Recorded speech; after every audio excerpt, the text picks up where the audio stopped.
We know that the spread of misinformation is costing lives. We have patients that may not come in until the last minute because they still just believe this isn't true. We've had patients who are diagnosed saying, we don't believe you, until they're in the ICU.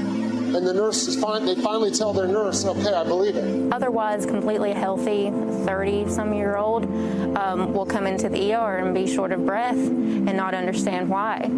We have people in the community calling it still the China virus. They talk about how, this was all a big hoax. Just this week, we have an ICU patient who came in extremely hypoxic, so his oxygen level was very low, and he was in complete disbelief that he had COVID, and he was struggling for breath. He was scared to death. He was screaming in between every breath, I can't breathe, I can't breathe. And ultimately, he ended up on the ventilator. But up until that point of knowing that the ventilator was what was next, he still did not believe. I tried to get him to go to the hospital and to the emergency room because he was having problems, and he just wouldn't go. And the friends that I know that I've heard have it, I'll contact them and I say, if you have the least bit of problem breathing, I said, take yourself to the hospital right away.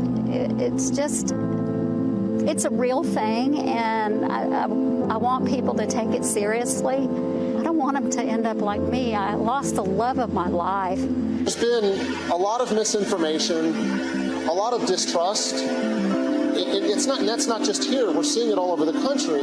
We don't let people drive drunk. We don't let people drive fast through school zones. Why? Because if you drive drunk, you're going to hurt somebody. If you drive too fast in a school zone, you're going to harm a child. The same thing applies here. What is the downside to doing everything you can to stop the spread of this disease? It's difficult sometimes for the families to realize how sick their loved one is, especially if they have been in that mindset of not believing that this is real. It helps having some chest x-rays to show them, to try to explain how the virus works. But a lot of people, they kind of just, it's hard for them to understand. It's challenging to come into work each day, work as hard as you can, and then still experience people that don't believe that COVID is really real. I just wish people would believe that this is real.